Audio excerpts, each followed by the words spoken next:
ಭಾರಿ ಮಂದಿ ಏನಂತ ಹೇಳ್ತಾರೆ ಗೊತ್ತಾ, 3 ಮೇಕನ್ನ ಕಿತ್ಕೊಂಡಕ್ಕೆ ಆಗಿಲ್ಲವರನ್ನು ದೇವ್ರ ಹೆಂಗೆ ಆಗ್ತಾನ, ತನ್ನನ್ನೇ ತಾನು ಬದುಸ್ಕೊಳಕ್ಕೆ ಆಗ್ಲಿಲ್ದವನು ದೇವ್ರ ಹೆಂಗೆ ಆಗ್ತಾನ ಅನ್ನೋದು ಭಾರಿ ಮಂದಿ ಪ್ರಶ್ನೆ ಮಾಡ್ತಾರೆ. ಹೌದಾ? ಅಸಲು ಯೇಸು ಸ್ವಾಮಿ ಎದಕ್ಕಾಗಿ ತನ್ನ ಪ್ರಾಣವನ್ನು ಕೊಟ್ಟನ, ಎದಕ್ಕಾಗಿ ಆತ ಮರಣಿಸನ, ಅದ್ರದ್ದೊಂದು ನಮಗೆ ಒಂದು ಪೂರ್ತಿ ವಿವರಣೆ ನಮಗೆ ಗೊತ್ತಿರಬೇಕು. ಯಾಕಂದರೆ ಭಾರಿ ಮಂದಿ ಪ್ರಶ್ನೆ ಮಾಡ್ತಾರೆ ನಮಗೆ, ನಾವು ಏನಂತ ಉತ್ತರ ಕೊಡ್ತೀವಿ. ಸರಿ, ನಿನ್ನ ಜೀವಿತನ ಬೆಳಗಿಸ್ತಾನಂತೇಳಿ, ನಿನ್ನ ಜೀವಿತಕ್ಕೆ ಆಧಾರನ ಆಗ್ಯಾನಂತೇಳಿ ನೀನು ಯೇಸು ಸ್ವಾಮಿ ನಂಬಿ ನಿನ್ನ ಪಾಪಗಳು ಪರಿಹಾರ ಆಗ್ತಾವ ಅಂತೇಳಿ, ಮತ್ತು ಆತೇ ತನ್ನನ್ನು ತಾನು ಬದುಸ್ಕೊಳಕ್ಕಾಗಿಲ್ಲಲ್ಲ, ತನ್ನನ್ನು ತಾನು ರಕ್ಷಿಸ್ಕೊಳಕ್ಕಾಗಿಲ್ಲಲ್ಲ, ನಿನ್ನೇನು ರಕ್ಷಿಸ್ತಾನೆ, ನಿನ್ನ ಕುಟುಂಬನೇನು ರಕ್ಷಿಸ್ತಾನೆ, ನಿನ್ನ ಮಕ್ಕಳೇನು ರಕ್ಷಿಸ್ತಾನ?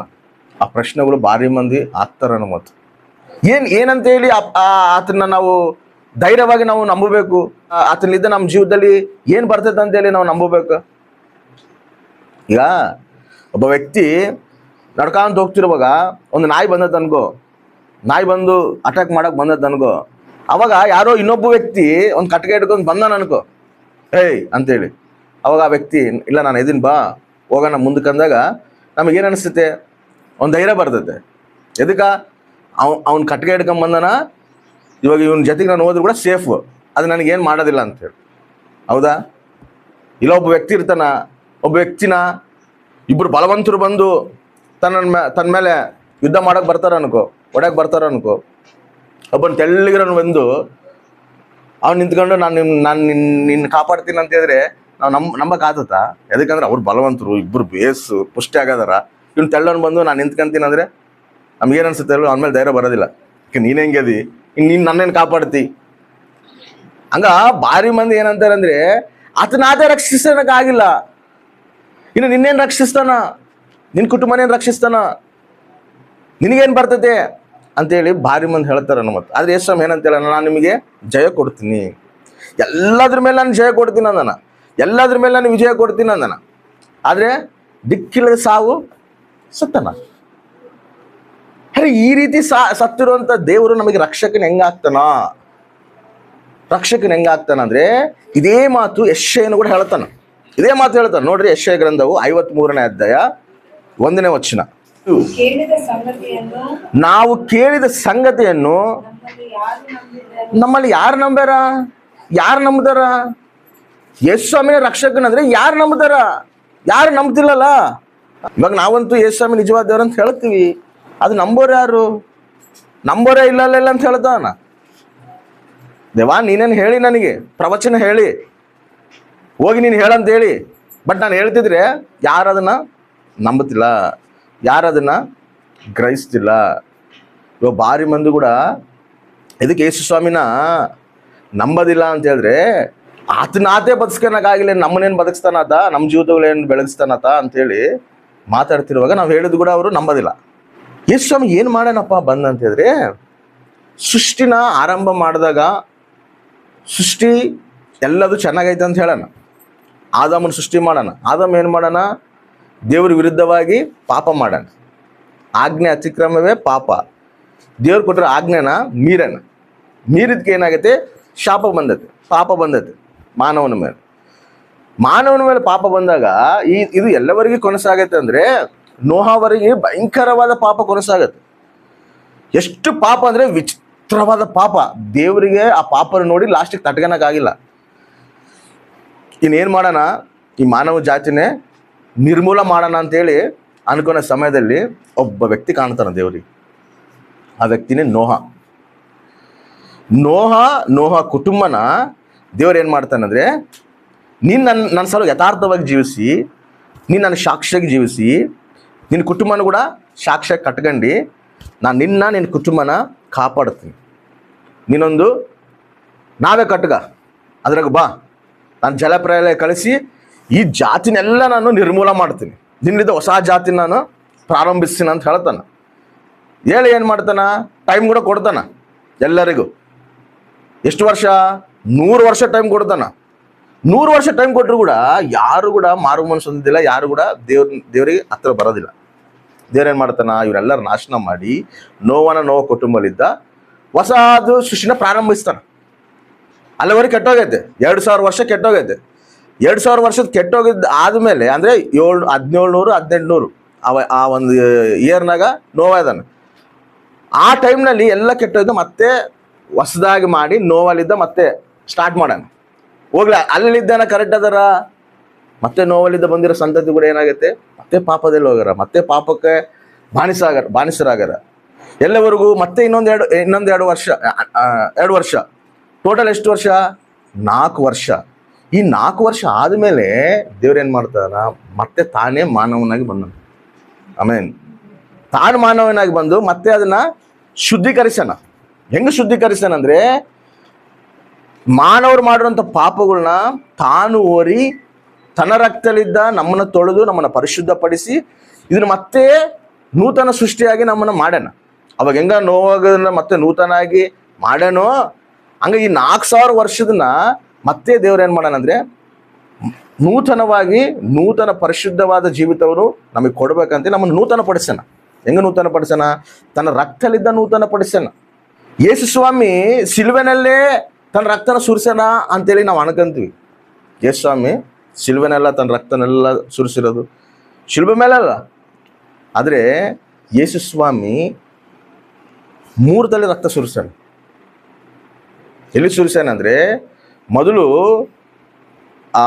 ಯೇಸು ಸ್ವಾಮಿ ಹುಟ್ಟಿದಾಗ 8ನೇ ದಿನಕ್ಕೆ ಏನು ಮಾಡ್ತಾರೆ ಗೊತ್ತಾ?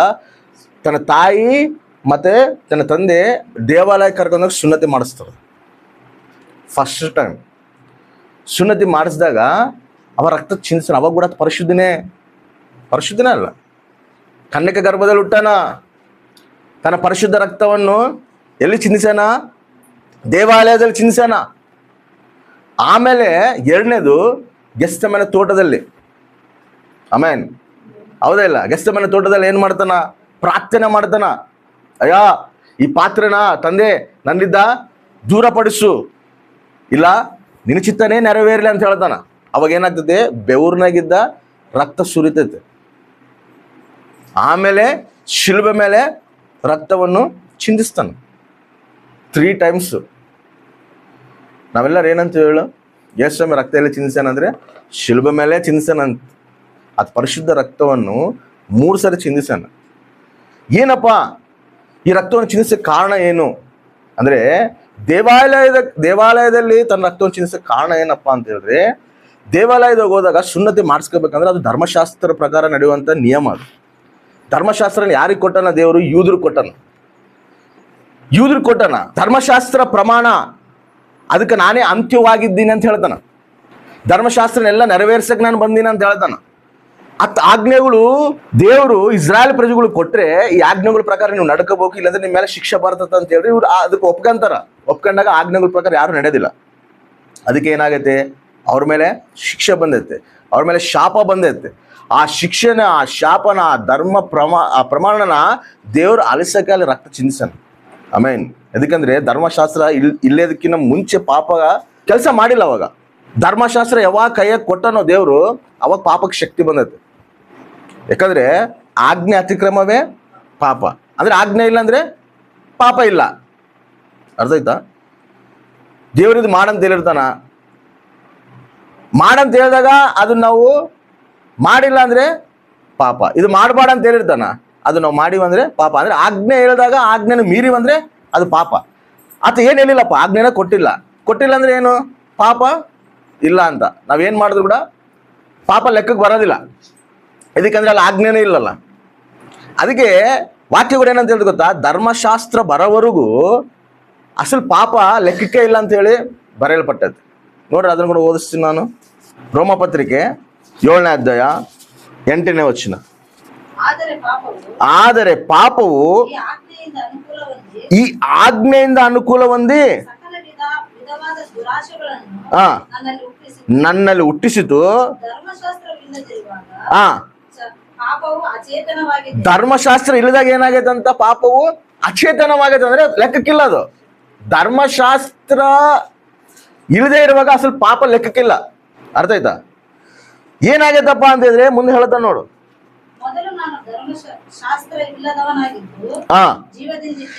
ಧರ್ಮಶಾಸ್ತ್ರ ಇಲ್ಲದಾಗ ಏನಾಗೇನಂತ? ಜೀವದಿಂದ ಇದನ. ಆಜ್ಞೆ ಬಂದಾಗ ಪಾಪಕ್ಕೆ ಜೀವ ಬಂದೈತೆ. ನಾನು ಸತ್ಯನು. ಆಜ್ಞೆ ಬಂದಾಗ ಪಾಪಕ್ಕೆ ಜೀವ ಬಂದೈತೆ, ಅವವರೆಗೂ ಪಾಪಕ್ಕೆ ಜೀವ ಇಲ್ಲ.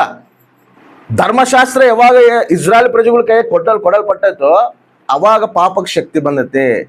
ಎದಕ್ಕೆ ಶಕ್ತಿ ಬಂದೈತೆ ಅಂದ್ರೆ, ಶಕ್ತಿ ಎದಕ್ಕೆ ಹೊಂದ್ಕೊಂಡೈತೆ ಅಂದ್ರೆ, ಪಾಪ ಇವಾಗ ಧರ್ಮಶಾಸ್ತ್ರ ಕೊಟ್ಟಾನ, ನೀವು ಹಿಂಗೆ ನಡ್ಕೋಬೇಕಂತ ಹೇಳಿ ಕೊಟ್ಟಾನ, ನೀವು ಹಿಂಗೆ ನಡಿಬಾರ್ದು ಅಂತ ಹೇಳಿ ಕೊಟ್ಟಾನ. ಪಾಪ ಏನ್ ಮಾಡತ್ತೆ, ಆ ಆಜ್ಞೆನ ಹಿಡ್ಕೊಂಡು ಪಾಪ ಮಾಡಿಸ್ತಾನ. ಮತ್ತು ದೇವ್ರು ಇದು ಮಾಡಬೇಡ ಅಂದಾನ, ವ್ಯಭಿಚಾರ ಮಾಡಬೇಡ ಅಂತ ಹೇಳೋಣ ಅವ್ರಿಗೆ. ಈ ಪಾಪ ಏನ್ ಮಾಡತ್ತೆ, ಅವ್ರ ಕೂಡ ವ್ಯಭಿಚಾರ ಮಾಡಿಸುತ್ತೆ. ಎದಕ್ಕ?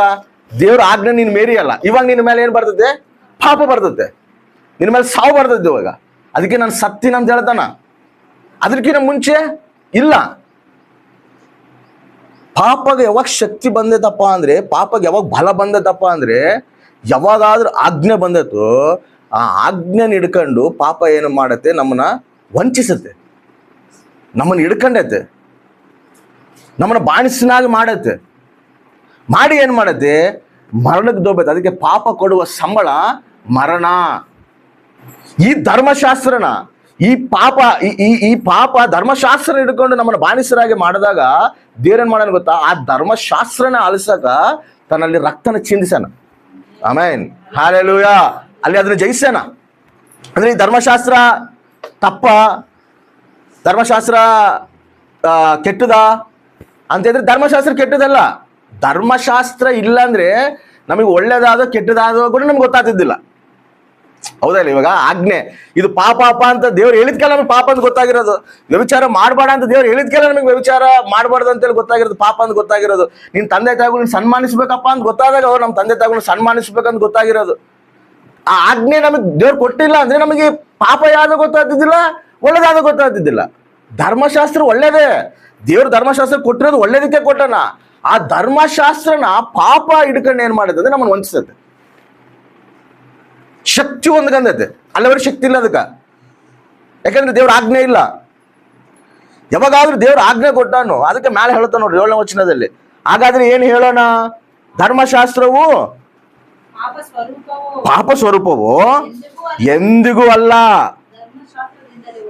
ಧರ್ಮಶಾಸ್ತ್ರದಿಂದಲೇ ಹೊರತು ಪಾಪವೇನೆಂಬುದು ಏನು ನನಗೆ ಗೊತ್ತಾಗ್ತಿದ್ದಿಲ್ಲ. ಧರ್ಮಶಾಸ್ತ್ರ ಇರೋದಕ್ಕೆ ನನಗೆ ಪಾಪ ಏನನ್ನೋದು ಗೊತ್ತಾಗತ್ತೆ. ಇದು ಪಾಪ ಮಾಡಬಾರ್ದು, ದೇವ್ರು ಒಳ್ಳೇದಕ್ಕೆ ಕೊಟ್ಟಾನ. ದೇವ್ರು ಕೊಟ್ಟಿರೋದು ಹೇಳ್ಕಂದ್ರೆ, ನೋಡಪ್ಪ ನೀನು ಪಾಪಲಿಂದ ದೂರ ಇರು, ನೀನು ಪಾಪ ತಂಡಿಗೆ ಹೋಗ್ಬೇಡ, ನಿನಗೆ ನನಗೆ ಒಂದು ನಿಬಂಧನೆ ಆಗ್ಬೇಕು. ನೀನು ನನ್ನ ಜೊತೆಗೆ ಬರ್ತಾ ಇದ್ದೀ, ನನಗೆ ಹತ್ರಕ್ಕೆ ಬರ್ತಾ ಇದ್ದೀ, ಇವಾಗ ಏನು ಮಾಡ್ಬೇಕಂದ್ರೆ ನನಗೆ ನಿನಗೊಂದು ನಿಬಂಧನೆ ಆಗ್ಬೇಕು, ನಾನು ನೀನು ಒಂದು ನಿಬಂಧನೆ ಮಾಡ್ಕೋಬೇಕು. ಏನಪ್ಪ ನಿಬಂಧನೆ ಅಂದರೆ, ನಾನೊಂದು 10 ಆಜ್ಞೆಗಳು ಕೊಡ್ತೀನಿ, ಆ 10 ಆಜ್ಞೆಗಳು ನೀನು ಪಾಟಿಸ್ಬೇಕು. ಅವ ನಂದು ನಿಂದು ನಿಬಂಧನೆ ಸ್ಥಿರ ಪಡ್ತದೆ, ಬಲ ಪಡ್ತದೆ ಅಂತ ಹೇಳೋಣ. ಇವರೆಲ್ಲ ಏನು ಮಾಡ್ಯಾರ, ಇಸ್ರಾಯೇಲ್ ಪ್ರಜೆಗಳು ಒಪ್ಕೊಂಡಾರ.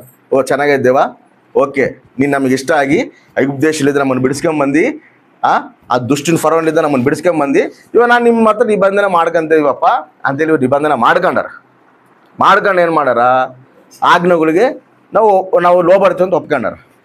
ಇವಾಗ ಪಾಪ ಏನು ಮಾಡತ್ತೆ, ಆ ಆಜ್ಞೆಗಳನ್ನ ಹಿಡ್ಕೊಂಡೆ ಇಸ್ರಾಯೇಲ್ ಪ್ರಜೆಗಳನ್ನ ಪಾಪದಲ್ಲಿ ನಡೆಸುತ್ತೆ. ಮತ್ತೆ ಮಾನವ ಮೇಲೆ ಏನು ಬಂದೈತೆ, ಪಾಪ ಬಂದೈತೆ. ಇವು ನಮ್ಮೆಲ್ಲರ ಮೇಲೆ ಕೂಡ ಏನು ಬಂದೈತೆ, ಪಾಪ ಬಂದೈತೆ. ಆ ಧರ್ಮಶಾಸ್ತ್ರನ ಅಳಿಸಕ ದೇವ್ರೇನು ಮಾಡೋಣ, ಅಲ್ಲಿ ದೇವಾಲಯದಲ್ಲಿ ಫಸ್ಟ್ ತನ್ನ ರಕ್ತನಲ್ಲಿ ಚಿಂದಿಸಣ. ಆಮೇನ್, ಹಲ್ಲೆಲೂಯಾ. ಆಮೇಲೆ 2ನೇದಾಗಿ ಎಲ್ಲಿ ರಕ್ತ ಚಿಂದಿಸನ, ಗೆತ್ಸೆಮನೆ ತೋಟದಾಗ ಪ್ರಾರ್ಥನೆ ಮಾಡ್ತಿರುವಾಗ, ದೇವಾ ನಿನ್ನ ಚಿತ್ತವಾದರೆ ಇದನ್ನ ನನ್ನಿಂದ ದೂರಪಡಿಸಪ್ಪ ಅಂತೇಳಿ ಬಾಧೆ ಬೀಳ್ತಿರೋ ಸಮಯದಲ್ಲಿ ಎಷ್ಟು ಬಾಧೆ ಬೀಳ್ತಾರಂದ್ರೆ, ತನ್ನ ಬೆವರಿನಲ್ಲೇ ರಕ್ತ ಬರ್ತದೆ. ಎದಕ್ಕ ಬೆವರಿನಲ್ಲೇ ರಕ್ತ ಬರ್ತದೆ ಅಂದರೆ, ಹೆಚ್ಚು ನಾವು ಟೆನ್ಷನ್ ತಗೊಂಡು, ಹೆಚ್ಚು ನಮ್ಮಲ್ಲಿ BP ಹೆಚ್ಚಾದಾಗ, ಹೈ BP ಆದಾಗ ಆ ರೀತಿ ಬ್ಲಡ್ ಬೆವರಿನಾಗಿದ್ದ ಬರ್ತದೆ ಅಂತ ಹೇಳಿ ಡಾಕ್ಟರ್ಸ್ ಹೇಳ್ತಾರೆ. ಆ ರೀತಿ ದೇವರು ತನ್ನ ರಕ್ತನ ಬೆವರ್ಲಿದ್ದ ಸುರಿಸೇನ. ಎದಕ್ಕಪ್ಪ ಬೆವರ್ಲಿದ್ದ ಅಲ್ಲಿ ಸುರಿಸೇನ, ಗೆತ್ಸೆಮನೆ ತೋಟದಲ್ಲಿ ಎದಕ್ಕೆ ಸುರಿಸೇನ, ಬೇರೆ ತಲ್ಲಿ ಸುರಿಸ್ಬೋದಲ್ಲ, ಹೌದಾ ಇಲ್ಲ? ಇವಾಗ ಯೇಸು ಬೇರೆ ತಲ್ಲಿ ಹೋಗಿ ಪ್ರಾರ್ಥನೆ ಮಾಡಿಕೊಂಡು ಅಲ್ಲಿ ಬೆವರ್ನಾಗಿದ್ದ ರಕ್ತ ಬರ್ಬೋದಲ್ಲ. ಇದಕ್ಕ ಗೆತ್ಸೆಮನೆ ತೋಟನಾಗೆ ಹೋಗಿ ಪ್ರಾರ್ಥನೆ ಮಾಡುವಾಗ ರಕ್ತ ಸುರಿಸನ ಗೆತ್ಸೆಮನೆ ತೋಟನಾಗ ಅಂದ್ರೆ, ಫಸ್ಟ್ ಪಾಪ ಪ್ರಾರಂಭ ಆಗಿರೋದೇ ಏದೆನ್ ತೋಟದಲ್ಲಿ. ಆಮೇನ್, ಹೌದಾ ಇಲ್ಲ? ಏದೇಮು ತೋಟದಲ್ಲಿ ಆದಾಮನ ಅವನಲ್ಲಿ ಇಟ್ಟಾಗ ನೀನು ಹಣ್ಣು ತಿನ್ನಬಾಡ್ರಪ್ಪ ಅಂತ ಹೇಳಿದಾಗ ಇವ್ರು ಏನು ಮಾಡ್ತಾರೆ, ಆಜ್ಞೆನ ಮೀರ್ತಾರೆ. ಅಲ್ಲೇ ಫಸ್ಟ್ ಪಾಪ ಸ್ಟಾರ್ಟ್ ಆಗಿರೋದು, ಪ್ರಾರಂಭ ಆಗಿರೋದು. ಅಲ್ಲಿ ಪ್ರಾರಂಭ, ಆ ತೋಟದಲ್ಲಿ ಪ್ರಾರಂಭ ಆಗೈತೆ. ಗೆತ್ಸೆಮನೆ ತೋಟದಲ್ಲಿ ಅದನ್ನು ಮುಗಿಸ್ತಾನೆ. ಆಮೇನ್. ಹೆಂಗೆ ಮುಗಿಸ್ತಾನ? ತನ್ನ ರಕ್ತನ ಅಲ್ಲಿ ಚಿಂದಿಸಾನ. ನೋಡ್ರಿ, ದೇವರು ಯೇಸು ಸ್ವಾಮಿ ಏನೇ ಮಾಡಲಿ ಅದಕ್ಕೆ ಪರಲೋಕ ಡಿಸೈಡ್ ಮಾಡ್ತದೆ.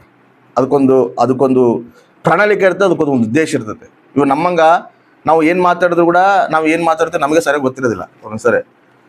ಆದ್ರೆ ಹಂಗಲ್ಲ, ದೇವ್ರು ಹಂಗಲ್ಲ. ತಾನೊಂದು ಮಾತಾಡೋಣಂದ್ರೆ ಅದ್ರ ಹಿಂದೆ ಒಂದು ಉದ್ದೇಶ ಇರ್ತದೆ.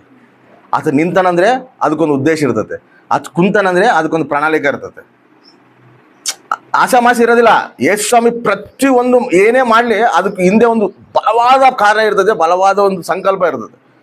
ಗೆತ್ಸೆಮನೆ ತೋಟದಲ್ಲಿ ಆತ ರಕ್ತ ಚಿಂದಿಸ್ತಾನಂದ್ರೆ ಅದಕ್ಕೊಂದು ಅರ್ಥ ಇದೆ, ಅದಕ್ಕೊಂದು ಉದ್ದೇಶ ಇದೆ. ಎದಕ್ಕಂದ್ರೆ ಫಸ್ಟ್ ಪ್ರಾರಂಭ ಆಗಿರೋದು ಪಾಪ ಎಲ್ಲಿ ಪ್ರಾರಂಭ ಆಗುತ್ತೆ? ಏದೇನು ತೋಟದಲ್ಲಿ ಆಗತ್ತೆ. ಆ ಏದೇನು ತೋಟದಲ್ಲಿ ಆಗಿರುವಂಥ ಪ್ರಾರಂಭ ಆಗಿರುವಂಥ ಆ ಒಂದು ಪಾಪನ ಎಲ್ಲಿ ಮುಗಿಸ್ತದನ ಅಂತ ಹೇಳಿದ್ರೆ, ಗೆತ್ಸೆಮನೆ ತೋಟದಲ್ಲಿ ತನ್ನ ರಕ್ತನ ಚಿಂದಿಸಿ, ಆ ಪರಿಶುದ್ಧ ರಕ್ತನ ಚಿಂದಿಸಿ ಅಲ್ಲಿ ಅದನ್ನ ಎಂಡು ಮಾಡ್ತಾನೆ. ಆಮೇನ್. ಹಲ್ಲೆಲೂಯಾ. ನೋಡ್ರಿ, ಅಲ್ಲಿ ಫಸ್ಟ್ ಪಾಪ ಸಂತೋಷಲಿದ ಪ್ರಾರಂಭ ಮಾಡಿ ದುಃಖಲಿದ ಮುಗಿಸ್ಯಾನ ಏದೇನು ತೋಟದಾಗ. ಹೌದಾ ಇಲ್ಲ? ದೇವ್ರು ಸಂತೋಷವಾಗಿರಪ್ಪ, ನೀನು ಚೆನ್ನಾಗಿರು, ನೀನು ಏನೇನು ಬೇಕು ಎಲ್ಲ ನೀನು ಅಧಿಕಾರಿಯಾಗಿ ಇಟ್ಟಿನ ಅಂತ ಹೇಳಿದ್ರೆ ಸಂತೋಷವಾಗಿ ಅದನ್ನ ಹೆಂಗೆ ಮುಗಿಸ್ಯಾನ? ದುಃಖವಾಗಿ ಮುಗಿಸ್ಯಾನ. ಪಾಪ ಮಾಡಿ ದೇವರಿಗೆ ದೂರಾಗಿ ದುಃಖವಾಗಿ ಮುಗಿಸ್ಯಾನ. ಆದ್ರೆ ಯೇಸು ಸ್ವಾಮಿ ಗೆತ್ಸೆಮನೆ ತೋಟದಲ್ಲಿ ದುಃಖವಾಗಿ ಪ್ರಾರಂಭಿಸಿ ನಮಗೆ ಸಂತೋಷಕರವಾಗಿ ಇರಂತ ಮಾಡೋಣ. ಆಮೇನ್. ಹಲ್ಲೆಲೂಯಾ. ಅದು ದೇವ್ರು ಮಾಡಿರೋ ಕಾರ್ಯ ಅದು. ಅದೇ ರೀತಿಯಲ್ಲಿ ಮೂರನೇದು ಎಲ್ಲಿ ಸುರಿಸ್ಯಾರ ಅಂದ್ರೆ ಶಿಲುಬೆ ಮೇಲೆ. ಇದನ್ನೆಲ್ಲದನ್ನ ಟೋಟಲ್ ಎಲ್ಲಿ ನಿರ್ಮೂಲ ಮಾಡೋಣಪ್ಪ ಅಂತ ಹೇಳಿದ್ರಿ? ಪಾಪನ ಶಿಲುಬೆ ಮೇಲೆ. ಅದಕ್ಕೆ ಹೇಳ್ತಾನ ನೋಡ್ರಿ, ಕೊಲಸಿ ಪತ್ರಿಕೆದಲ್ಲಿ ಒಂದು ಮಾತೈತೆ. ಕೊಲಸಿ ಪತ್ರಿಕೆ 2ನೇ ಅಧ್ಯಾಯ 14ನೇ ವಚನ, 14-15 ಎರಡು ಓದ್ರಿ. ಆತನು ನಮ್ಮ ಅಪರಾಧಗಳನ್ನೆಲ್ಲ ಕ್ಷಮಿಸಿ ನಮ್ಮ ಮೇಲೆ ದೋಷಾರೋಪಣ ಮಾಡದೆ. ಏನ್ ಮಾಡತ್ತೆ? ಆಜ್ಞೆ ರೂಪವಾಗಿರುವಂತ ಪತ್ರ ಅಂದ್ರೆ ಏನು? ಧರ್ಮಶಾಸ್ತ್ರ. ಇದು ಏನ್ ಮಾಡತ್ತೆ? ನಮ್ಮ ಮೇಲೆ ಪಾಪ ಓಡಿಸತ್ತೆ. ಅವಾಗ ಏನ್ ಮಾಡೋಣ? ದೇವ್ರ ಅದನ್ನ ಟೋಟಲ್ ಅಳಿಸಿ ಅದನ್ನ ಶಿಲುಬೆಗೆ ಜಡಿದು ಇಲ್ಲದಂತಾಗ ಮಾಡಿದನು. ಆತನು ದೊರೆತನಗಳನ್ನು ಅಧಿಕಾರಿಗಳನ್ನು ನಿರಾಯುಧರನ್ನಾಗಿ ಮಾಡಿ ಜಯೋತ್ಸವ ಮಾಡುತ್ತಾನೆ ಎಂಬಂತೆ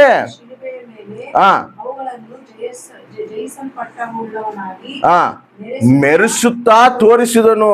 ಎಲ್ಲಿ ಮೆರೆಸಿ ತೋರಿಸನಂತ? ಶಿಲುಬೆ ಮೇಲೆ. ಯಾವ್ದನ್ನ? ಇದು ಎಲ್ಲ ಪಾಪನ ಶಿಲುಬೆ ಮೇಲೆ ಆತ ಜಡಿದು ಅದನ್ನ ಅಲ್ಲಿ ನಿರ್ಮೂಲ ಮಾಡಿ ಶಿಲುಬೆ ಮೇಲೆ ಹೆಂಗದನಂತ? ವಿಜಯೋತ್ಸವವಾಗಿ ಮೆರಿತದನಂತ. ಆಮೇನ್.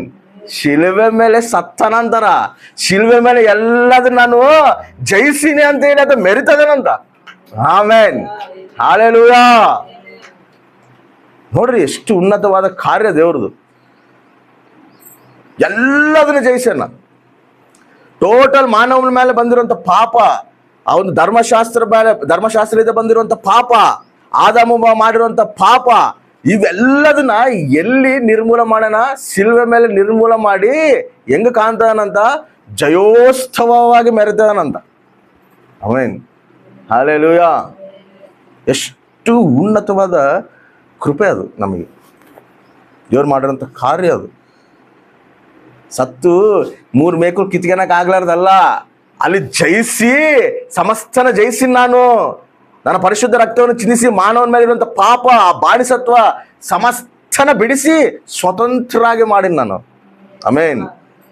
ಆ ಪಾಪನ ಜಯಿಸಿ ನಾನಂತೇಳಿ ಮೆರಿತದನಂತ ಅಲ್ಲಿ. ಅದಕ್ಕೆ ಹೇಳ್ತಾನ ಈ ಮಾತನ್ನು ಕೂಡ. ಯೆಶಾಯನೊಂದು ಮಾತು ಹೇಳ್ತಾನ, 53ನೇ ಅಧ್ಯಾಯ 2ನೇ ವಚನ. ಬೆಳೆದನು, ಅವನಲ್ಲಿ ಯಾವ ಅಂದ ಚಂದವೂ ಇರಲಿಲ್ಲ, ಯಾವ ಲಕ್ಷಣ ಕಾಣಿಲ್ಲ ಅಂತ. ಅಂದ ಚಂದ ಕೂಡ ಕಂಡಿಲ್ಲ ಅಂತ. ಅಸಲು ಆಕ್ಚುಲಿ ಹೇಳ್ಬೇಕಂದ್ರೆ ದೇವರು ಸರ್ವಾಂಗ ಸುಂದರನು. ಹೌದಾ ಇಲ್ಲ? ನಾವು ಅದೇ ಆಡ್ತೀವಿ, ಸರ್ವಾಂಗ ಸುಂದರ ಸದ್ಗುಣ ಶ್ರೇಖರ ಅಂದ್ರೆ ಅಷ್ಟು ಪ್ರಕಾಶಿಸುವಂಥ ದೇವರು, ಅಷ್ಟು ಸುಂದರನು. ಆ್ಯಕ್ಚುಲಿ ಯೇಸುಸ್ವಾಮಿ ಸುಂದರನೇ. ಎದಕ್ಕಂದರೆ ನೋಡ್ರಿ, ಯೇಸುಸ್ವಾಮಿ ಬೋಧಿಸ್ತಿರುವಾಗ ಹುಡುಗರೆಲ್ಲ ಓಡಿ ಬಂದು ಯೇಸುಸ್ವಾಮಿ ತಲೆ ಬರ್ತಿರ್ತಾರೆ. ಅವಾಗೆಲ್ಲರೂ ಶಿಷ್ಯರೆಲ್ಲ ಹೋಗ್ಬೇಡ್ರಿ ಅಂತ ತಪ್ಪಿದಾಗ ಯೇಸುಸ್ವಾಮಿ ಅಂತ ಅವ್ರನ್ನ ತಡಿಬೇಡ್ರಿ, ನನ್ನ ಹತ್ರ ಕಳಿಸ್ರಿ, ಇಂಥವ್ರದ್ದೇ ಪರಲೋಕ ರಾಜ್ಯ ಅಂತ ಹೇಳ್ತಾನೆ. ಹೌದಾ ಇಲ್ಲ? ಈ ಹುಡುಗರೆಲ್ಲರೂ ಯೇಸುಸ್ವಾಮಿ ತಲೆ ಬರ್ತಿದಾರೆ ಅಂದರೆ ಯೇಸುಸ್ವಾಮಿ ಎಷ್ಟು ಆಕರ್ಷಣೆ ಉಳ್ಳವ ಕಾಣಿರ್ತಾನ. ಒಬ್ಬ ವ್ಯಕ್ತಿ ತಲೆ ಬರ್ತಾರ ಅಂದರೆ ಎಷ್ಟು ಆಕರ್ಷಣೆಯಿಂದ ಕಂಡಿದ್ರೆ, ಆತ ಎಷ್ಟು ಸುನ್ನಿತನ ಆಗಿದ್ರೆ ಹುಡುಗರು ಬರ್ತಾರ, ಬಯಲ್ದಂಗೆ ಬರ್ತಾರ. ಅಷ್ಟು ಸುಂದರನಾತ. ಆದರೆ ಅಷ್ಟು ಸುಂದರನ ಏನಾಗ್ಯಾನಂದರೆ ತನ್ನ ಅಂದ ಕೂಡ ಕಂಡಿಲ್ದಂಥ ರೀತಿಯಲ್ಲಿ ತಾನು ಶಿಕ್ಷೆ ಹೊಂದಾನ. ಭಯಂಕರವಾಗಿ ತನ್ನ ಹಿಂಸಿಸರ, ತಲೆಲಿದ್ದ ಅರಿಕಾಲವರೆಗೂ ಗಾಯನೇ. ಆತ ನೋಡಿದ್ರೆ ಇದು ಯೇಸುಸ್ವಾಮಿನ ಅನ್ನೋ ಒಂದು ಗುರುತು ಕೂಡ ಸಿಗಲಾರದಂಥ ರೀತಿಯಲ್ಲಿ ತನ್ನ ಹಿಂಸಿಸರ. ಈ ಹಿಂಸೆಲ್ಲ ಯಾಕಪ್ಪ ಅಂತ ಹೇಳಿದ್ರೆ ನಮ್ಮ ಪಾಪಗಳು ಕ್ಷಮಾಪಣೆಗಾಗಿ. ಅಂದವು ಆತನಲ್ಲಿ ಕಾಣ್ತಿಲ್ಲ ಅಂತೇಳಿ ಪ್ರವಚನ ಐತೆ. ಏನು ಕೂಡ ಆತನಲ್ಲಿ ಅದು ಅಂದ ಚಂದ ನಮ್ಮ ಹತ್ರ ಕಾಣ್ತಿಲ್ಲ. ಅರೆ ನಾವೇ ಒಂದು ಸಣ್ಣ ಮುಳ್ಳು ನಮಗೆ ಕಾಲಿಗೆ ಚುಚ್ಚಿಕೊಂತ ಅನ್ಕೋ, ಹೆಂಗಿರ್ತದೆ ಹೇಳು? ಹೆಂಗಿರ್ತದೆ ಅದು? ಎಷ್ಟು ಭಯಂಕರವಾಗಿರ್ತದೆ ಹೇಳು? ಆ ಮುಳ್ಳು ಮತ್ತೆ ನಾವು ಅದನ್ನು ಕಿತ್ಕೊಳ್ಳೋವರೆಗೆ ನಮ್ಗೆ ಸಮಾಧಾನ ಆಗೋದಿಲ್ಲ. ಅದು ಮತ್ತೆ ಹೊರಗೆ ತೆಕ್ಕೊಳ್ಳೋವರೆಗೆ ನಮ್ಗೆ ಸಮಾಧಾನ ಆಗೋದಿಲ್ಲ. ಅಷ್ಟು ನೋವಿರ್ತದೆ. ಹೌದಾ? ಮತ್ತೆ ಮುಳ್ಳು ಕಿರೀಟನೇ ಆತನ ತಲೆಯಾಗಿ ಇಟ್ಟಾರ ಅಂದರೆ ಇನ್ನು ಎಷ್ಟು ಅದು ನೋವು ಭರಿಸಿರ್ಬೋದು ದೇವರು. ತಲೆಗಿಲಿದ್ದ ಹಿಡಿದು ಅರಿಕಾಲುವರೆಗೂ ಕೂಡ ತನ್ನ ರಕ್ತನ ಚಿಂತನೆ. ಹೆಂಗೆ ಚಿಂತನೆ ಅಂದರೆ ಲಾಸ್ಟಿಗೆ ತನ್ನ ರಕ್ತ ಸುರಿಸಿ ಲಾಸ್ಟಿಗೆ ನೀರು ಬಂದವಂತ. ನೀರು ಯಾವಾಗ ಬರ್ತವೆ ಹೇಳು? ಟೋಟಲ್ ರಕ್ತ ಎಲ್ಲ ಹೋದ್ಮೇಲೆ ನೀರು ಬರ್ತದೆ.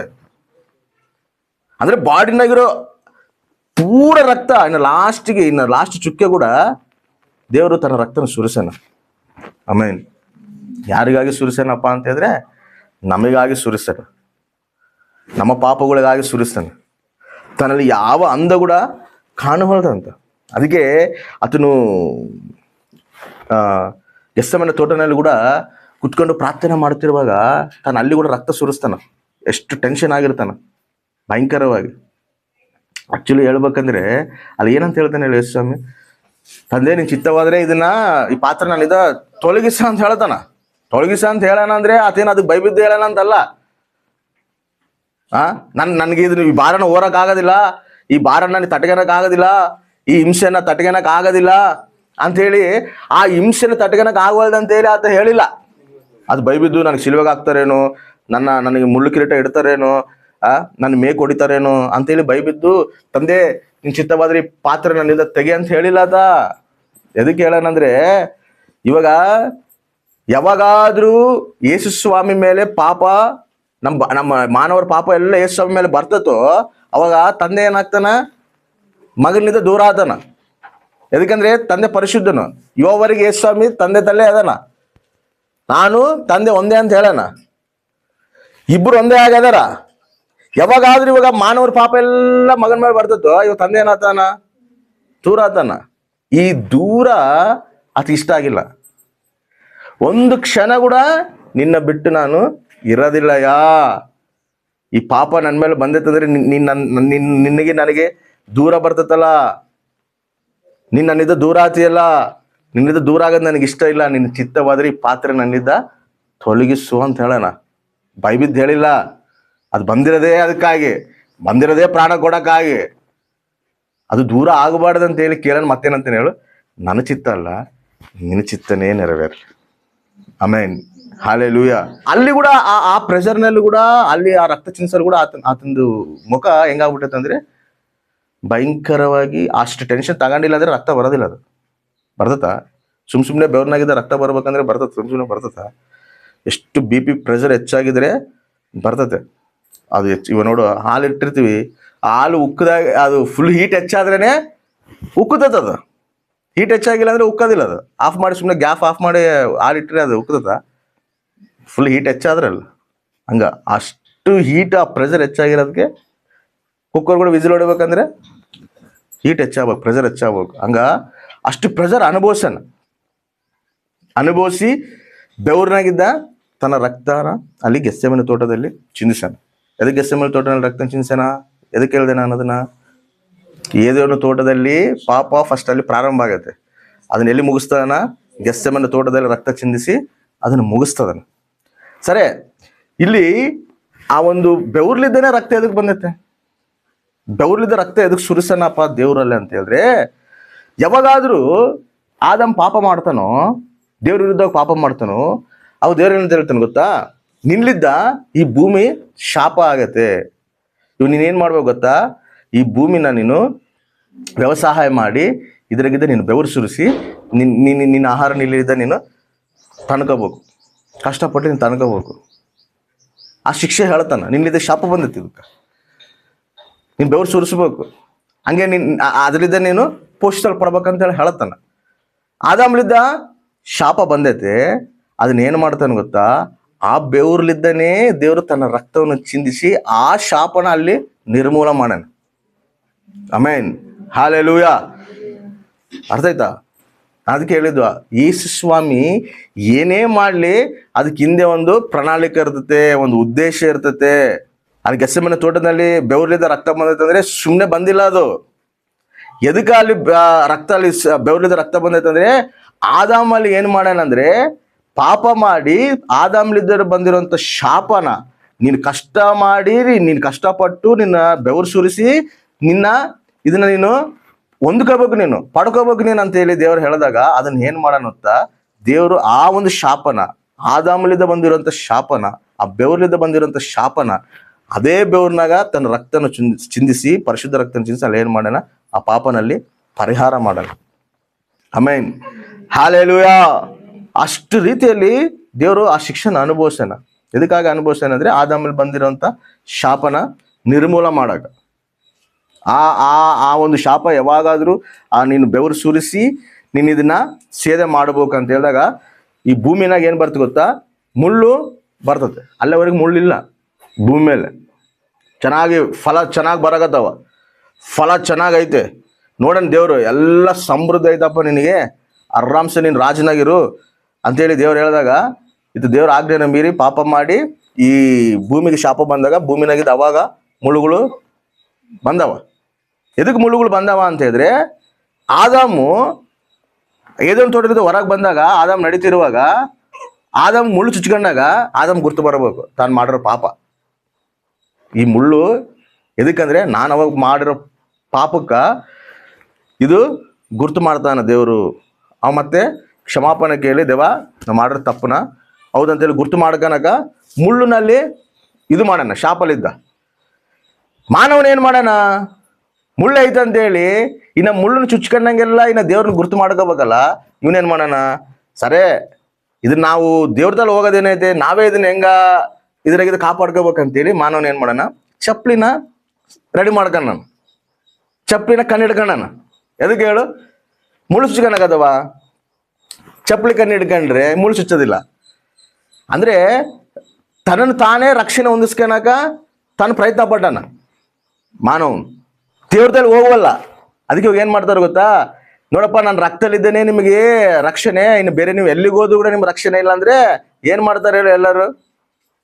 ಇಲ್ಲ ದೇವ, ನಾನು ಇಲ್ಲೆಲ್ಲಿದ್ದ ಕಾಲ್ನಡಿಕವಾಗಿ ನಾನು ಬರ್ತೀನಿ, ಇಲ್ಲಾಂದ್ರೆ ಪುಣ್ಯಕ್ಷೇತ್ರಗಳಿಗೆ ಹೋಗಿ ನಾನು ಮುಳುಗುತ್ತೀನಿ, ಇಲ್ಲಂದ್ರೆ ಮೊಣಕಾಲಿದ್ದ ನಾನು ಗುಡ್ಡ ಎಕ್ತೀನಿ. ಅಂದ್ರೆ ತನ್ನ ಸ್ವಯಚ್ಛಲಿದ್ದ ತಾನೇನೋ ಮಾಡಿ ತನ್ನ ಪಾಪಗಳು ತೊಳ್ಕೋಬೇಕಂತ ನೋಡ್ತಾನ.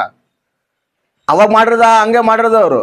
ನಿನ್ನ ಪಾಪ ನೀನು ಗುರ್ತು ಬರ್ಬೇಕಯ್ಯ ಅಂತಂದ್ರೆ ಗುರ್ತು ಮಾಡ್ಕೊಂಡಿಲ್ದಂಗ ತಾನೇ ತಾನು ಕಾಪಾಡ್ಕೊಂಡು ನೋಡೋಣ. ಹಿಂಗೆ ಇವಾಗ ಕೂಡ ಹಂಗೆ ಮಾಡ್ತಿರೋದು ಭಾರಿ ಮಂದಿ. ತಾವೇ ರಕ್ಷಿಸ್ಕೊಳಕ್ ಹೋಗ್ತಾರೆ. ಹಂಗ ನಾವು ಇವ್ರು ರಕ್ಷಿಸ್ಕೊಳಕ ನಿಮ್ಮ ಕೈಲಿ ಆಗೋದಿಲ್ಲ. ಅದು ರಕ್ತ ಪ್ರೋಕ್ಷಣೆ ಆಗಬೇಕು, ಅದು ಪರಿಶುದ್ಧ ರಕ್ತ ಚಿಂದಿಸಲು ಪಡಬೇಕು. ಆ ರಕ್ತದಲ್ಲಿದ್ದ ನಿಮಗೆ ಪಾಪ ಕ್ಷಮಾಪಣೆ ಅಂತೇಳಿ ಹೇಳಿದಾಗ ಮೋಶೆ ಕೂಡ ಏನು ಮಾಡ್ತಾನೆ ಗೊತ್ತಾ? ಒಂದಿನ ಗುಡ್ಡದ ಮೇಲೆ ಹೋಗ್ತಾನೆ. ಹೋದಾಗ ಅಲ್ಲಿ ಮುಳ್ಳು ಗಿಡದಾಗ ಬೆಂಕಿ ಉರಿತಿರ್ತತೆ. ಅದ್ರಾಗ ದೇವ್ರು ಕಾಣ್ತಾನ. ಏನಿದು ಬೆಂಕಿ ಉರಕತ್ತ ಅಂತೇಳಿ ಗುಡ್ಡದ ಮೇಲೆ ಹೋಗಿ ನೋಡ್ತಿರುವಾಗ ಆ ಮುಳ್ಳಿನಲ್ಲಿ ಬೆಂಕಿ ಉರಿತಿರ್ತದೆ. ಅದು ಮುಳ್ಳು ಸುಟ್ಟಿರೋದಿಲ್ಲ, ಹಂಗೆ ಇರ್ತತೆ. ಅವಾಗ ದೇವ್ರ ಅಂತಾನ, ಮೋಶೆ ನೀನು ಚಪ್ಪಲಿ ಅಲ್ಲಿ ಬಿಡು, ಚಪ್ಪಲಿ ಬಿಟ್ಟು ನೀನು ಬಾ, ಈ ಪರಿಶುದ್ಧ ಸಾಹಸದಲ್ಲಿ ನೀನು ಬರಬೇಕಂದ್ರೆ ಅದನ್ನ ಬಿಡ್ಬೇಕು. ನೀನು ಏನು ಆಧಾರ ಮಾಡ್ಕೊಂಡಿಯಲ್ಲ, ನೀನು ಆಧಾರ ಮಾಡ್ಕೊಂಡಿದ್ದು ಬಿಟ್ಟು ನೀನು ನನ್ನ ಹತ್ರ ಬಾ. ಅಂದಾಗ ಏನು ಮಾಡ್ತಾನೆ ಮೋಶೆ ಅಲ್ಲಿ ಚಪ್ಪಲಿ ಬಿಟ್ಟು, ನನ್ನ ಆಧಾರ ಬೇಡಯ್ಯ, ನಾನು ಆಧಾರ ಬಿಟ್ಕೊಂಡು ನಾನು ನಿನ್ನ ಆಶ್ರಯಿಸ್ಕೊಂತೀನಿ ಅಂತೇಳಿ ಬರ್ತಾನ. ಬಂದಾಗ ಏನು ಮಾಡ್ತಾನ ಮೋಶೆಗೆ ಒಂದು ನಿಬಂಧನೆ ಕೊಡ್ತಾನೆ. ನಾನು ನಿಬಂಧನೆ ಕೊಡ್ತಾ ಇದೀನಿ, ಈ ನಿಬಂಧನೆ ನೀವು ಪಾಟಿಸಿರಿ ಅಂತೇಳಿ ನಿಬಂಧನೆ ಕೊಡ್ತಾನ. ಈ ನಿಬಂಧನೆ ಇಟ್ಕೊಂಡಿದ್ದ ಮತ್ತೆ ಗುಡ್ಡ ಇಳಿಬೇಕಂದ್ರೆ ಮತ್ತೆ ಏನ್ ಮಾಡ್ಬೇಕಿದ್ದ, ಮತ್ತೆ ಚಪ್ಪಲಿ ಹಾಕಬೇಕು ಇಳಿಬೇಕಂದ್ರೆ. ಹೌದಾ? ಎದಕ್ಕಂದ್ರೆ ಈ ನಿಬಂಧನೆ ನಿಮಗೆ ತಾತ್ಕಾಲಿಕವಾದದ್ದು. ಆಮೇನ್. ಈ ಧರ್ಮಶಾಸ್ತ್ರ ನಿಮಗೆ ತಾತ್ಕಾಲಿಕವಾದದ್ದು. ಎಲ್ಲವರೆಗಂದ್ರೆ ನಾನು ಬರ್ತೀನಿ, ಮತ್ತೆ ನಾನು ಬಂದು ನಿಮ್ಮೆಲ್ಲರ ಸಲುವಾಗಿ ರಕ್ತವನ್ನು ಚಿಂದಿಸ್ತೀನಿ, ಅವಾಗೆಲ್ಲ ಪರಿಹಾರ ಆದದ್ದು. ಆಮೇನ್. ಧರ್ಮಶಾಸ್ತ್ರನ ದೇವ್ರು ಕೊಟ್ಟರೆ ತಾತ್ಕಾಲಿಕವಾದದ್ದು. ನಿನಗೆ ಈ ಮುಳ್ಳಿಲಿದ್ದ ಬಂದಿರೋಂಥ ಶಾಪನ ನಾನು ಏನು ಮಾಡ್ತೀನಿ ಗೊತ್ತಾ, ಅದನ್ನೆಲ್ಲ ನಿರ್ಮೂಲ ಮಾಡ್ತೀನಿ. ಅದಕ್ಕೆ ಯೇಸು ಸ್ವಾಮಿಗೆ ಮುಳ್ಳು ಕಿರೀಟ ಇಟ್ಟಾರ. ಮುಳ್ಳು ಕಿರೀಟ ಎದಕ್ಕೆ ಇಟ್ಟಾರ ಅಂತ ಹೇಳಿದ್ರೆ, ಆ ಮುಳ್ಳು ಕಿರೀಟ ಇಟ್ಟಾಗೆ ಆ ಮುಳ್ಳು ಕಿರೀಟನಾಗೆಲ್ಲ ತನ್ನ ರಕ್ತನ ಚಿಂದಿಸಾನೆ. ಅದಕ್ಕೆ ಮಾನವನು ಮಾಡಿರೋಂಥ ಪಾಪ, ಆ ಮುಳ್ಳು ಗಿಡ ಎಲ್ಲಿದ್ ಬಂತಂದ್ರೆ ಪಾಪಲ್ಲಿದ್ ಬಂತ. ಆ ಪಾಪನ ಎಲ್ಲಿ ನಿರ್ಮೂಲ ಮಾಡ್ತಾನಂದ್ರೆ ಆತ ಆ ಮುಳ್ಳು ಕಿರೀಟನ ಇಟ್ಕೊಂಡು ನಿರ್ಮೂಲ ಮಾಡ್ತಾನ. ಆಮೇನ್. ಸುಮ್ಮನೆ ಇಟ್ಟಿಲ್ಲ ಆತಗ ಮುಳ್ಳು ಕಿರೀಟ. ಆತ ಸಾಮಾನ್ಯ ವ್ಯಕ್ತಿ ಅಲ್ಲ. ಒಂದ್ಸರಿ ಇದೇ ಯೇಸ್ವಾಮಿ ಹಿಡ್ಕೋಬೇಕಂತೇಳಿ ಬಂದಾಗ ಸೈನಿಕರು ಬಂದು ಇಟ್ಕೊಂಡಾಗ ಇಲ್ಲಿ ಯೇಸ್ವಾಮಿ ಅಂದ್ರೆ ಯಾರು, ಇಲ್ಲಿ ಯೇಸು ಅಂದ್ರೆ ಯಾರಂದ್ರೆ ನಾನೇ ಅಂತ ಹೇಳ್ತಾನ. ನಾನೇ ಅಂತ ಹೇಳಕ್ಕಿಲ್ಲ, ಅವ್ನು ಹಂಗೆ ದಪ್ಪ ಅಂದ್ ಬೀಳ್ತಾನ. ದಪ್ಪ ಅಂದ್ ಬೀಳ್ತಾನ ಅವನು. ಅಂದ್ರೆ ಆತನ ಮಾತನೆಲ್ಲ ಶಕ್ತಿ ಐತೆ. ಮೋಶೆ ಕೂಡ ಒಂದು ಮಾತು ಹೇಳ್ತಾನೆ, ನೀನು ಇಸ್ರಾಯೇಲ್ ಪ್ರಜೆಗಳ ನೀನು ಐಗುಪ್ತ ದೇಶದಿಂದ ಬಿಡ್ಸ್ಕೊಂಬ ಅಂತ ಹೇಳ್ತದೆಯಲ್ಲ. ಮತ್ತೆ ಇವಾಗ ನಾನು ಹೋಗ್ತೀನಿ, ಹೋದಾಗ ಅವ್ರು ಕೇಳ್ತಾರ ಯಾರು ಕಳ್ಸಾರ ನಿನ್ನ, ಯಾವ ದೇವ್ರು ಕಳ್ಸಾರ ಅಂತ ಕೇಳಿದಾಗ ಮತ್ತೆ ನಾನು ನಿನ್ ಏನಂತ ಹೇಳ್ಬೇಕು, ಹೆಸರು ಏನಂತ ಹೇಳ್ಬೇಕಂದ್ರೆ ನಾನು ಇರುವಾತನು ಅಂತ ಹೇಳು, ನಾನೇ ಅಂತ ಹೇಳು. ಅದೇ ಮಾತಲ್ಲಿ ಹೇಳ್ತಾನ. ತೋಟದಲ್ಲಿ ಬಂದು ಯಾರು ಹೆಸರು ಅಂದ್ರೆ ನಾನೇ ಅಂದ್ರೆ ಅವನು ಹಂಗೆ ದಪ್ಪದ ಬಿಡ್ತಾನ. ಅಷ್ಟು ಬಲವಂತನ, ಶಕ್ತಿವಂತನಾದ. ಆತರ ಮೇಲೆ ಮುಳ್ಳು ಕಿರೀಟ ಇಡಬೇಕಂದ್ರೆ ಅಲ್ಲಿ ಪರಲೋಕ ಡಿಸೈಡ್ ಆಗಿಲ್ಲ ಅಂದ್ರೆ ಇಡಕ್ ಆಗೋದಿಲ್ಲ. ಆಮೇನ್. ಸುಮ್ಮನೆ ಆಸೆ ಮಾಸೆ ಅಲ್ಲ, ಆತರ ಮೇಲೆ ಒಂದು ಡಸ್ಟ್ ಬೀಳ್ಬೇಕಂದ್ರೆ ಕೂಡ ಅದು ಪರಲೋಕ ಡಿಸೈಡ್ ಮಾಡ್ಬೇಕು. ಆಮೇನ್.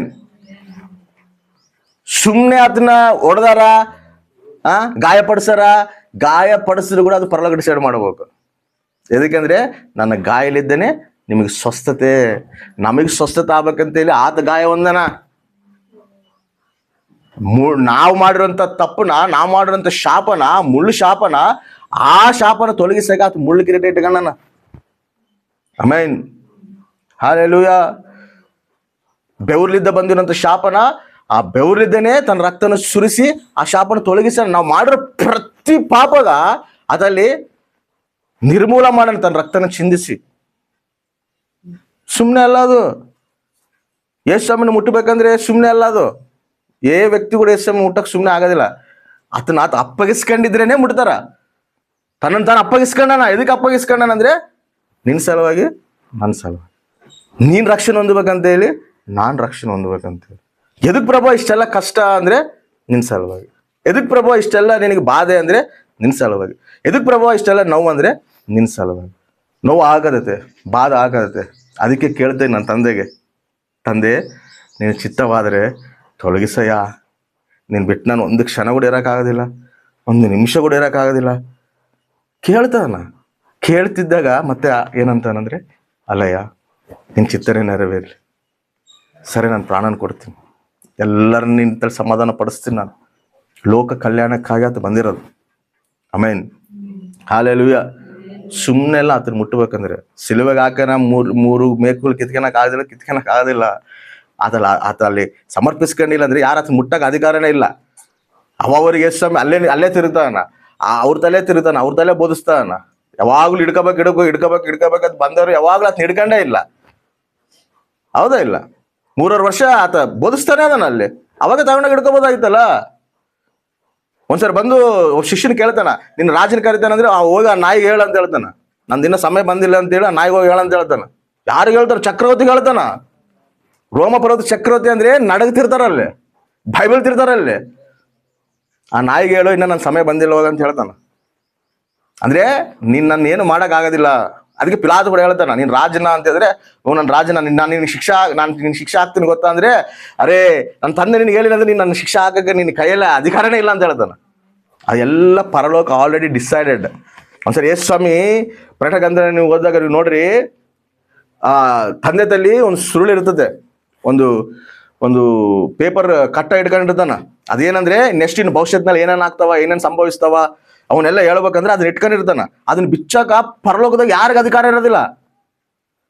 ಎಲ್ಲರೂ ನೋಡ್ತಿರ್ತಾರ, ಇದನ್ನ ಬಿಚ್ಚಕ ಯಾರ ಕೈಲಿ ಆಗೋಲ್ದಲ್ಲ, ಇದನ್ನ ತಗ ಹೋಗಿ ಕೈಯಾಗಿದ್ದ ಅಂತ ಇಸ್ಕನಕ್ ಆಗೋಲ್ದು. ಎಷ್ಟು ದೇವದೂತಗಳದಾರ, ಕೋಟಾನು ಕೋಟಿ ದೇವದೂತಗಳದಾರ. ಅಲ್ಲಿ ಮುಂದೆ 24 ದೊಡ್ಡವರು ಅದಾರ, ಕಿರೀಟಗಳು ಇಟ್ಕೊಂಡು ರಾಜರು ಕುತ್ಕೊಂಡಾರ. ಅಲ್ಲಿ ಅವ್ರು ಕುತ್ಕೊಂಡಿದ್ರು ಕೂಡ ಅವ್ರ ಕೈಲಿ ಅದು ಹೋಗಿ ತಂದೆ ತಾಗ ಹೋಗಿ ಅದನ್ನ ಇಸ್ಕನಕ್ ಆಗೋಲ್ದು ಅವ್ರ ಕೈಯಾಗ. ಬಾಧೆ ಬೀಳ್ತಾರ. ಯೋಹನ್ ನಿಂತ್ಕೊಂಡು ಬಾಧೆ ಬೀಳ್ತಾನ, ದರ್ಶನ ನೋಡ್ತಿರ್ತಾನೆ ಯೋಹನ್. ಅದನ್ನ ಯಾರು ಬಿಚ್ಚಕ್ ಆಗೋಲ್ದ ಅಂತ ಹೇಳಿದಾಗ ಅವ್ರು ದೇವದೂತ ಬರ್ತಾರ, ಬಿಚ್ಚನ ಒಬ್ಬನ ಅದನ್ನ ತಡೆ ಅಂತೇಳಿ ನೋಡಿದಾಗ ಅಲ್ಲಿ ಯೇಸು ಸ್ವಾಮಿ ನಡ್ಕೊಂಡ್ ಬರ್ತಿರ್ತಾನ. ಯೇಸು ಸ್ವಾಮಿ ನಡ್ಕೊಂಡ್ ಬರ್ತಿದ್ರೆ ಈ ದೇವದೂತಗಳು ಇವರೆಲ್ಲರೂ ಸಾಷ್ಟಾಂಗ ಪಡ್ತಾರ, ಕಿರೀಟಗಳು ತಗೊಂಡು ಆತನ ಪಾದತೆಲ್ಲ ಹಾಕ್ತಾರ. ಆತ ನಡ್ಕೊಂಡ್ ಬರ್ತಿರ್ತಾನೆ, ನಡ್ಕೊಂಡ್ ಬಂದು ತಂದೆ ಬರಲಿದ್ದ ಆ ಸುರುಳಿ ಕೈಗೆ ತಾಂತಾನೆ. ಒಂದ್ಸಲ ಆಲೋಚನೆ ಮಾಡ್ರಿ ಹೆಂಗಿರ್ತದೆ. ಪರಲೋಕ ಎಲ್ಲ ಆತನಿಗೆ ಸಾಷ್ಟಾಂಗ ಪಟ್ಟ, ಕಿರೀಟಗಳು ಕೂಡ ಆತಗೆ ಕಾಲ ಕೆಳಗೆ ಹಾಕ್ತಾರಂದ್ರೆ ಅದನ್ನ ಎಷ್ಟು ಶಕ್ತಿವಂತನು, ಎಷ್ಟು ಆತ ಬಲವಂತನು. ಅಂತ ವ್ಯಕ್ತಿನ ನೀನು ಮುಳ್ಳು ಕಿರೀಟ ಆತನ ಮೇಲೆ ಇಡ್ಬೇಕಂದ್ರೆ ಅದು ಸಾಮಾನ್ಯ ಅಲ್ಲ. ಅದು ತನ್ನನ್ನು ತಾನು ಅಪ್ಪಗಿಸ್ಕೋಣ. ಎದಕ್ಕಂದ್ರೆ ಮಾನವನಲ್ಲಿ ಬಂದಿರುವಂತ ಪ್ರತಿ ಪಾಪನ ಅಲ್ಲಿ ನಿರ್ಮೂಲ ಮಾಡಕ, ಮಾನವನ ತಲಂಪಲಿಂದ ಮಾಡಿರುವಂಥ ಪಾಪಗಳು ಕೂಡ ಅಲ್ಲಿ ನಿರ್ಮೂಲ ಆಗಬೇಕು. ಅದಕ್ಕೆ ಆ ಒಂದು ಶಿರಸ್ಸು ಮೇಲೆ ಆತ ಮುಳ್ಳು ಕಿರೀಟನ ಇಟ್ಕೊಂಡ. ಆಮೇನ್, ಹಲ್ಲೆಲೂಯ. ಅದೇ ರೀತಿಯಲ್ಲಿ ಇನ್ನೊಂದು ಹೇಳ್ತೀನಿ, ಲಾಸ್ಟ್ ಹೇಳಿ ಮುಗಿಸ್ತೀನಿ ನಾನು. ಯೇಸು ಸ್ವಾಮಿ ಸಿಲುವೆನಾಗಿದ್ದಾಗ ಪಕ್ಕೆಗೆ ಚುಯ್ತಾರೆ, ಹೌದಾ, ಈಟೆ ತಗೊಂಡು ಚೂದಾಗ ನೋಡ್ತಾರ. ಎದಕ್ಕೆ ಚೂಯ್ತಾರ ಅಂದ್ರೆ ಅವಾಗ ರೋಮ ಪ್ರಭುತ್ವರು ಏನ್ ಮಾಡ್ತಿದ್ರು ಅಂದ್ರೆ ಅವ್ರಿಗೊಂದು ಟೈಮ್ ಇರ್ತದೆ. ನಮ್ಮ ಮತ್ತು ಸಿಲುವೆಗೆ ಹಾಕಿದಾಗ ಅವ್ರಿಗೊಂದು ಟೈಮ್ ಇರ್ತೈತೆ, ಸಾಯಂಕಾಲವರೆಗೆ ಟೈಮ್ ಇರುತ್ತೆ. ಆ ಸಾಯಂಕಾಲ ಒಳಗ ಏನೇನು ಸತ್ತಾಗಿಲ್ಲ ಅಂದ್ರೆ ಅವ್ರಿಗೆ ಮೊಣಕಾಲುಗಳ್ನ ಜಜ್ಜಿ ತೊಡೆಗಳ್ನೆಲ್ಲ ಹೊಡೆದು ಸಾಯಿಸ್ತಾರ. ಮತ್ತು ಎಮ್ಕೆಗಳೆಲ್ಲ ಪುಡಿ ಮಾಡ್ತಾರ. ಮತ್ತು ಈ ತೊಡೆ ಎಮ್ಕೆಗಳ್ನ ಹೊಡೆದ್ರೆ, ಮೊಣಕಾಲುಗಳ್ನ ಹೊಡೆದ್ರೆ ಅವ್ರು ಸಾಯ್ತಾರ. ಅದನ್ನ ಟೆಸ್ಟ್ ಮಾಡಕ್ಕೆ ಏನು ಮಾಡ್ತಾರೆ ಗೊತ್ತಾ, ಈತ ಕೂಡ ಬದುಕೇನ ಇಲ್ಲ ನೋಡ್ಬೇಕಂತೇಳಿ ಆ ಒಂದು ಇದ್ರನಾಗ ಪಕ್ಕದಲ್ಲಿ ಚೂತಾರೆ. ಮತ್ತು ಚೂದಾಗ ಅವಾಗ ರಕ್ತ ಅದ್ರಾಗಿದ್ದು ನೀರು ಬರ್ತದೆ, ಅಂದ್ರೆ ಇನ್ನೈತೆ ಸತ್ತನ ಅಂತೇಳಿ. ಇದಕ್ಕಂದ್ರೆ ಆಲ್ರೆಡಿ ಈತಿನ ಪ್ರವಚನಗಳು ಕೂಡ ಏನಿರ್ತದೆ ಗೊತ್ತಾ, ಈತನ ಎಮ್ಕೆಗಳು ಕೂಡ ಏನು ಆಗಿಲ್ದಂಗೆ ಈತ ಸಾಯ್ತಾನ ಅಂತ ಹೇಳಿ ಐತೆ. ಅಂದ್ರೆ ಅಲ್ಲಿ ಜಜ್ಜಿದಿಲ್ದಂಗ ಏನು ಮಾಡಿಲ್ದಂಗ ತನ್ನಷ್ಟಕ್ಕೆ ತಾನೇ ಪ್ರಾಣ ಕೊಟ್ಟು ಅಲ್ಲಿ ಸಾಯ್ತಾನ ಅನ್ನೋದೊಂದು ಪ್ರವಚನ ಐತೆ. ಆ ಪ್ರವಚನ ನೆರವೇರಿಸು. ಇದು ಸಾಮಾನ್ಯವಾಗಿ ಎಲ್ಲರೂ ನೋಡುವಂತ ದೃಷ್ಟಿ. ಇದು ಎದಕ್ಕಾಗಿ ಯೇಸು ಸ್ವಾಮಿನ ಅಲ್ಲಿ ಚೂದಾರಪ್ಪ ಪಕ್ಕದಲ್ಲ ಅಂತ ಹೇಳಿದ್ರೆ ಹಿಂಗ ಸತ್ತನ ಬದುಕನ ಇಲ್ಲ ಅಂತೇಳಿ ನೋಡಕ ಚೂದಾರ ಅಂತೇಳಿ ಹೇಳ್ತಾರೆ. ಇದ್ರ ಒಂದು ಮರ್ಮ ಐತೆ. ಏನಪ್ಪ ಅಂತ ಹೇಳಿದ್ರೆ ಯೇಸು ಸ್ವಾಮಿ ಕೊನೆ ಆದಾಮ್ ಅಂತ ಹೇಳಿ ಬರೆಯಲ್ಪಟ್ಟೈತೆ. ಆದಾಮು ಮೊದಲನೇ ಆದಾಮ್, ಫಸ್ಟ್ ಸೃಷ್ಟಿ ಮಾಡಿರೋಂಥ ಆದಾಮ್ ಮೊದಲನೇ ಆದಾಮ್. ಆತಗ ಯೇಸು ಸ್ವಾಮಿ ಏನಂತ ಹೇಳಿದ್ರೆ ಕೊನೆ ಆದಾಮ್ ಅಂತ ಹೇಳಿ ಹೇಳಾರ ಬೈಬಲ್ನಾಗ, ರೋಮ ಪತ್ರಿಕದಲ್ಲಿ ಐತೆ. ಇವ್ ಕೊನೆ ಆದಾಮ್ ಅಂದಮೇಲೆ ಇವಾಗ ಆದಾಮನ್ನ ದೇವ್ರು ಏನ್ ಮಾಡನಂದ್ರೆ, ನೀನು ಒಬ್ಬನೇ ಇರೋದು ಒಳ್ಳೇದಲ್ಲಪ್ಪ, ನಿನಗೆ ಒಂದು ಜೊತೆ ಇರಬೇಕು. ಅದಕ್ಕೆ ಏನ್ ಮಾಡ್ತೀನಿ ಅಂದ್ರೆ ನಿನ್ನ ಪಕ್ಕಲಿದ್ದ ಒಂದು ಎಮಿಕೆ ತೆಗಿತೀನಿ ನಾನು. ಪಕ್ಕಲಿದ್ದ ಎಮಿಕೆ ತೆಗೆದು ಆ ಎಮಿಕೆಲಿದ್ದ ಒಂದು ಸ್ತ್ರೀನ ಮಾಡ್ತೀನಿ ನಾನು, ಮಾಡಿ ನಾನು ನಿನಗೆ ಜೊತೆ ಪಡಿಸ್ತೀನಿ. ಏನ್ ಮಾಡನ್ ದೇವರು, ಆದಾಮ ಪಕ್ಕೇಲಿ ಎಮಿಕೆಲಿದ್ದ ಒಂದು ಎಮಿಕೆ ತೆಗೆದು ಒಂದು ಸ್ತ್ರೀನ ಮಾಡಿ ಒಂದು ಜೊತೆ ಪಡಿಸ್ಯಾನ. ಹಂಗ ಯೇಸು ಸ್ವಾಮಿ ಪಕ್ಕಲಿದ್ದ ಆ ಪಕ್ಕಲಿದ್ದ ಸಂಘನ ಪ್ರಾರಂಭ ಮಾಡೋಣ, ವಧು ಸಂಘನ ಪ್ರಾರಂಭ ಮಾಡೋಣ. ವಧು ಸಂಘನ ಪ್ರಾರಂಭ ಮಾಡಿ ದೇವರಿಗೆ ಯೇಸು ಸ್ವಾಮಿಗೆ ಕೊಟ್ಟನ. ಹೆಂಗ ಪ್ರಾರಂಭ ಆಗೈತೆ ಅಂದ್ರೆ, ಯೇಸು ಸ್ವಾಮಿಗೆ ಯಾವಾಗಾದ್ರೂ ಆ ಪಕ್ಕದಲ್ಲಿ ತುಯ್ತಾರೋ ಫಸ್ಟ್ ಏನು ಬರ್ತದೆ, ರಕ್ತ ಬರ್ತದೆ. ಅದು ನಿಬಂಧನೆಗೆ ಗುರ್ತು. ನನ್ನ ಒಂದು ರಕ್ತ ನಿಮ್ಮ ಪಾಪ ವಿಮೋಚನೆಗಳಿಗಾಗಿ ನಾನು ಸುರಿಸುವಂತ ಈ ರಕ್ತ, ಇದು ನಿಬಂಧನೆ, ಹೊಸ ಒಡಂಬಡಿಕೆ ನಿಬಂಧನೆ ನಿಮಗೆ ಕೊಡ್ತಾ ಏನಂತ ಹೇಳೋಣ.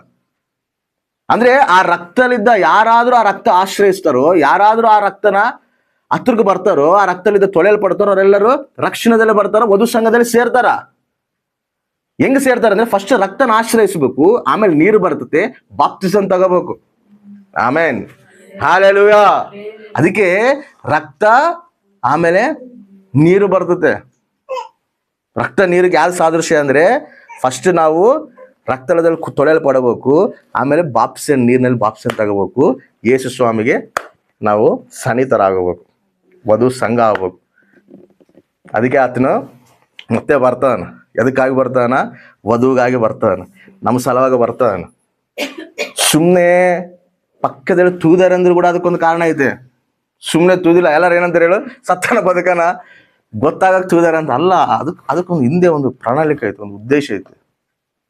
ಎದಕ್ಕಂದ್ರೆ ಅಲ್ಲೆಲ್ಲಿದ್ದೇನೆ ಸಂಘ. ಹೆಂಗ ಆದಾಮಲ್ಲಿದ್ದ, ಆ ಎಮ್ಕೆಯಲ್ಲಿದ್ದ ಸಹಪಾಠಿಯಾಗಿ ಒಂದು ಸ್ತ್ರೀನ ಸೃಷ್ಟಿ ಮಾಡಿ ಆದಾಮ ಕೊಟ್ಟನು, ಹಂಗ ಅದೇ ಸ್ವಾಮಿ ಪಕ್ಕದಲ್ಲಿದ್ದ ನಮ್ಮನ ವಧು ಸಂಘನ ತನ್ನ ರಕ್ತನ ನೀರಿನ ಬರಮಾಡಿ ಆ ರಕ್ತಲಿದ್ದ ನೀರಲ್ಲಿದ್ದ ನಮಗೆ ರಕ್ಷಣೆ ಕೊಟ್ಟು ಆತಗ ಜೊತೆಪಡಿಸ್ತಾನೆ. ಆಮೇಲೆ ಇದು ದೇವ್ರು ಮಾಡಿರೋಂಥ ಕಾರ್ಯ. ಏನೇ ಒಂದು ಏಟು ಬಿದ್ದಿರಲಿ ಅದಕ್ಕೆ ಒಂದು ಪ್ರಣಾಳಿಕೆ ಐತೆ. ಸುಮ್ಮನೆ ಸ್ವಾಮಿ ಸಿಲುವೆಗೆ ಎಕ್ಕಿಲ್ಲ. ಪ್ರತಿ ಒಂದಕ್ಕ ಒಂದು ಪಾಠ ಐತೆ. ಯೇಸು ಸ್ವಾಮಿ ಸಿಲುವೆನಲ್ಲೇ ರಕ್ತ ಚಿಂದಿಸೇನ, ಇನ್ನು ಎಲ್ಲೆಲ್ಲಿ ಚಿಂದಿಸೇನ? ಒಂದೇ ಸಾರಿ ಚಿಂದಿಸೇನ? 3 ತಲ್ಲಿ. ಎಲ್ಲೆಲ್ಲಿ? ಫಸ್ಟ್ ದೇವಾಲಯದಲ್ಲಿ ಸುನ್ನತಿ ಆಗುವಾಗ ಅಲ್ಲಿ ರಕ್ತ ಚಿಂದಿಸೇನ. ಎದಕ್ಕಂದ್ರೆ ಅಲ್ಲಿ ಧರ್ಮ ಪ್ರಮಾಣನ ಅಲ್ಲಿ ನಿರ್ಮೂಲ ಮಾಡೋಣ. ಧರ್ಮಶಾಸ್ತ್ರದಲ್ಲಿ ರಕ್ತಲಿದ್ದ ಚಿಂದಿಸಿ ಅಲ್ಲಿ ಅದನ್ನ ಮುಗಿಸೋಣ. ಅದೇ ರೀತಿಯಲ್ಲಿ ಗೆತ್ಸೆಮನೆ ತೋಟದಲ್ಲಿ ಎದಕ್ಕೆ ರಕ್ತ ಚಿಂದಿಸೋಣ? ಆದಾಮು ಫಸ್ಟ್ ಪ್ರಾರಂಭ ಆಗಿರೋದು ಪಾಪ ಏದೇನು ತೋಟನಲ್ಲೇ. ಆ ಏದೇನು ತೋಟನಲ್ಲಿ ಪ್ರಾರಂಭ ಆಗಿರೋ ಪಾಪನ ಗೆತ್ಸೆಮನೆ ತೋಟದಲ್ಲಿ ತನ್ನ ರಕ್ತವನ್ನು ಚಿಂದಿಸಿ ಮುಗಿಸ್ತದ. ಆಮೇನ್, ಹಾಲೆಲೂಯ. ಅದೇ ರೀತಿಯಲ್ಲಿ ಬೆವ್ರಲಿದ್ದ ಎದಕ್ಕ ರಕ್ತ ಬಂದೈತಂದ್ರೆ ಆದಾಮು ಮಾಡಿರೋಂಥ ಪಾಪನ ಆ ಬೆವ್ರಲಿದ್ದನೇ ನಿಲ್ಲಿದ್ದ ಶಾಪ ಬಂದೈತಿ ಭೂಮಿಗೆ ಅಂತ ಹೇಳಿದಾಗ ಆತ ಏನ್ ಮಾಡೋಣ? ಆ ಬೆವ್ರನಾಗೆ ರಕ್ತನ ಚಿಂದಿಸಿ ಅದನ್ನು ಕೂಡ ನಿರ್ಮೂಲ ಮಾಡೋಣ. ನಿರ್ಮೂಲ ಮಾಡಿ ಭೂಮಿನಾಗಿದ್ದು ಏನ್ ಬಂದೈತೆ? ಮುಳ್ಳು ಬಂದೈತೆ. ಆ ಮುಳ್ಳು ಕೂಡ ಪಾಪಕ್ಕೆ ಸಾದೃಶ್ಯ. ಆ ಪಾಪನು ಕೂಡ, ಆ ಮುಳ್ಳು ಪಾಪನು ಕೂಡ ದೇವ್ರ ಏನ್ ಮಾಡೋಣ? ತಾನು ಮುಳ್ಳು ಕಿರೀಟನ ಇಟ್ಕೊಂಡು ಅಲ್ಲಿ ರಕ್ತನ ಚಿಂದಿಸಿ ಆ ಪಾಪನು ಕೂಡ ನಿರ್ಮೂಲ ಮಾಡೋಣ, ಆ ಶಾಪನು ಕೂಡ ನಿರ್ಮೂಲ ಮಾಡೋಣ. ಅದೇ ರೀತಿಯಲ್ಲಿ ತನ್ನ ಪಕ್ಕಗೆ ಎದಕ್ಕ ತುಳಿಯಲ್ಪಟ್ಟಾರ ಅಂತ ಹೇಳಿದ್ರೆ ಅದು ಕೂಡ ಒಂದು ಅರ್ಥ ಐತೆ. ನಮ್ಮನ್ನ ಅದರಾಗಿದ್ದ ಸಂಘನ ಪ್ರಾರಂಭ ಮಾಡಿ ನಾವು ಆತಗ ಜೊತೆಗಾರರಾಗಬೇಕಂತ. ಅದಕ್ಕೆ ನಾವು ಆತನ ಪಕ್ಕ ಕುತ್ಕೊಂಡು ನಾವು ಸಿಂಹಾಸನಲ್ಲಿ ನಾವು ಆಳ್ತೀವಿ. ಯುಗ ಯುಗಾಂತರವಾಗಿ ನಾವು ಆಳ್ತೀವಿ.